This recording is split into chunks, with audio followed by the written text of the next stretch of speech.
Welcome to part 2 of this video. In part 1, I broke down all of the data and analytics to illustrate how troublesome the current market is. If you live or invest in Las Vegas, it would behoove you to check out that video first. Now, if you're simply interested in real estate and the domestic economy overall, oh yeah, this is the show for you. Now in part 2 here, I'm going to break down how this market is likely to go from troubling, which is where we currently are, to much worse over the next year. I'm going to provide you with timelines and narratives to look out for. So stay tuned as I break this all down for you guys.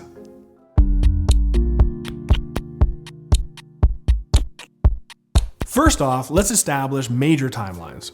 First is this very week of July 4th. Next, we have the week of July 20th. Finally, we have mid-January. After I get you up to speed, we're going to discuss what each marker on that timeline represents. Okay, now in part 1, we discovered that June sales were down 27% from last year. The median price dropped for the first time by $5,000. Inventory last month increased by 52%, and housing absorption across the board just cratered, mostly in the $750,000 to $1.5 million price range. So that leads us to right now. Right now, it's already a buyer's market. Unfortunately, most people either don't know or don't want to acknowledge it. New buyers still think it's competitive out there until they see price reduction after price reduction during their first week looking. Sellers still tend to think that rich Californians are still coming here with satchels of gold to pay over list price, and their home will be sold in a week. Understand, the media, and therefore most people, tend to live in the past. The media isn't in the business of speculating the future. They're in the business of reporting what happened. As a result, there's a disconnect between perception and reality. Remember this for later. This week is likely to be just phase 1. This week, the MLS data will be presented to the news media. They'll report some of the truth that I laid out for you in part 1. Again, see part 1 for the full breakdown. But either way, the news is going to be bad. This is going to send multiple fractures into the Las Vegas home market. Now, July 20th, the National Association of Realtors will provide their June data on a national level. This week will crush us. July 20th will likely crush the entire country if the rest of the US is experiencing what we are. This is when the full weight of the national media will feast on negative housing news. This is the tipping point. This is the very moment where the proverbial ish hits the fan. How the market reacts to this news will be everything. Let me fill you in on some history. Back in October of 2007, one morning, Pulte announced they were dropping prices by about 25%. I remember that morning. I literally remember that morning. Right then, I knew it was all over. Shortly thereafter, Astoria Homes dropped prices like $200,000. The gig was up. Overnight, nobody wanted to purchase a home. As a realtor, I already knew the market was crap. I had already let go of my agents and started liquidating everything that I could. People called me stupid and encouraged me to instead double the amount of agents that I had. I, however, saw it all as dead weight, and I chose to retreat and control my spending instead. That singular decision to humble myself likely is what allowed me to later prosper. Nobody wanted to purchase a home now, and while I sat on the sidelines and hid out like Obi-Wan Kenobi on Tatooine, the market continued its long decline, and I watched most of my friends and family lose everything. Over the span of 3 years, I was then selling bank-owned homes for as low as $40,000. I mean, the damn dirt underneath the home was more valuable than the house. But an asset is only worth what someone is willing to pay. And 40 grand is what most people were willing to pay back then. In the next month, we're about to see what people are willing to pay once again. See, perception is very much reality for humanity. When the market is up, people have FOMO, and all they worry about is being priced out of the market and or how much their home is appreciating. But now, once the market declines, those same emotions wreak havoc. Who wants to buy any asset if the perception is that the asset is declining? So in the next month, when all this negative news comes out, how many of these potential buyers are still willing to purchase? That right there is the $1 million question. Frankly, I think most buyers will simply wait a while. The buyers that are willing, however, are going to expect one hell of a deal though.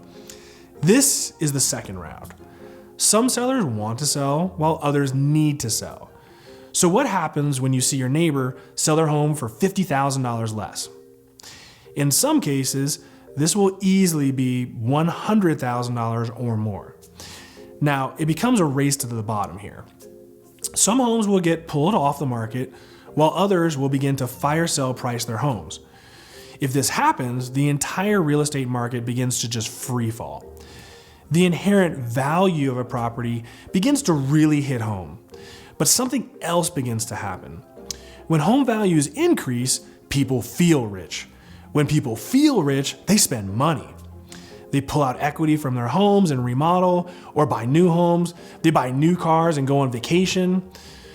Well, when the value of your home starts to plummet, you feel vulnerable. You get scared. People stop spending money. Well, if people stop spending money, that affects everything. All of these contractors that have more work than they can handle, that bought new trucks, bought new homes, and have been turning down work, they're screwed. You go from making more than you can spend to absolutely nothing overnight. Small business owners, restaurants, everyone hurts. Now, this is where the chickens come home to roost. Over the next year, we'll see who has wealth and who simply got rich for a few years. It's already happening. Talk to car dealers. Mercedes went from charging $50,000 over sticker price for G-Wagons to watching the cars now sit. All the high-end cars are dormant. The only cars that are selling are the entry-level vehicles here. All these crypto kids who thought they were smarter than everyone else and quit their jobs because jobs are for sheep and suckers, they're now broke. They're trying to trade in their G-Wagons. They're trying to sell their toys. In a month, it won't matter. Nobody's buying that crap in a recession. I say this to explain what happens over the next 6 months. Now, part 3 happens in mid-January.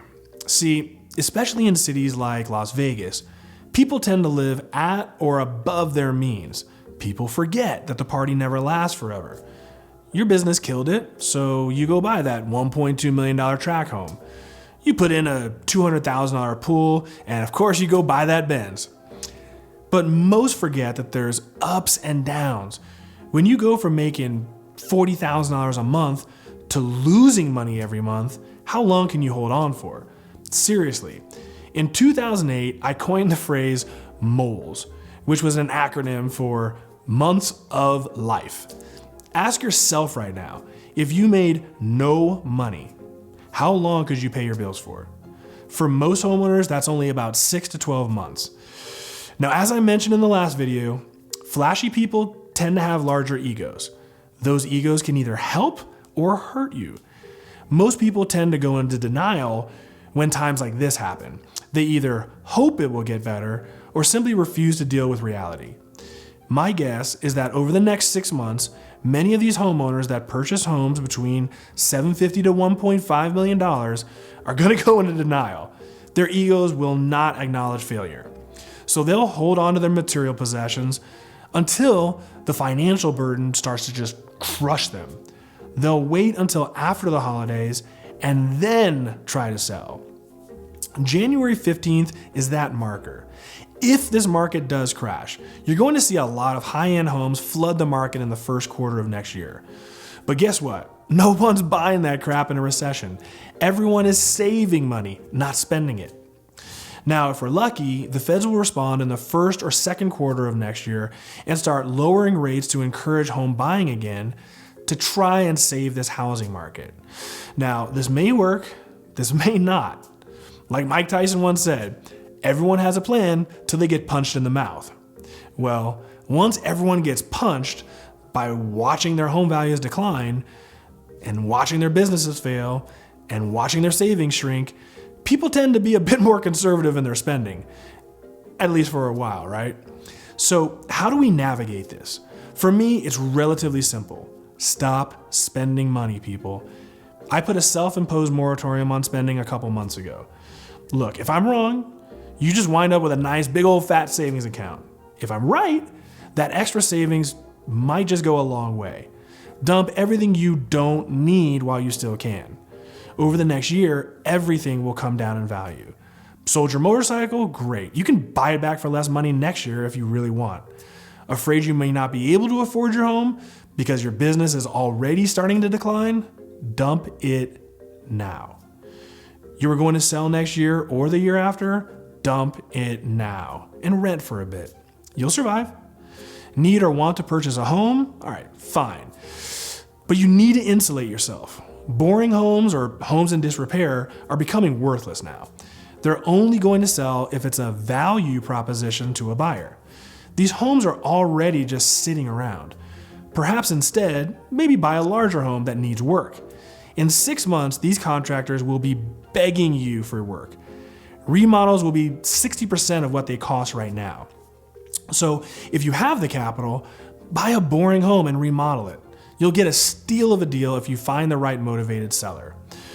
On the luxury side, just wait. I'm not seeing the price declines that I should yet, not even close. You have to wait about 6 to 8 months on the luxury side. Some homes that are asking $1.5 million will seriously be $1 million. Frankly, they never were even worth that to begin with. Combine the inherent value with market declines, and you'll see 30% on some properties. Unfortunately, the low end of the market is not likely to really see the declines that the luxury end will. With less people buying, more people will rent.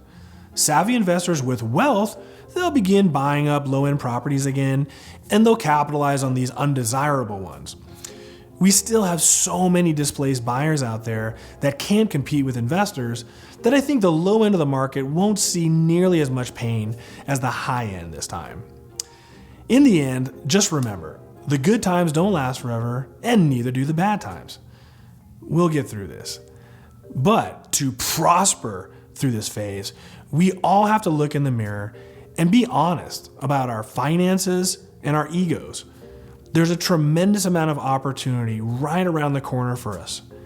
Just make sure that you put yourself into a position to succeed, not hold on to material possessions that ultimately you'll find worthless when they start eventually owning you.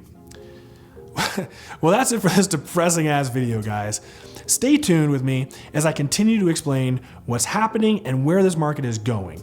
Please share with your friends and click to like and subscribe.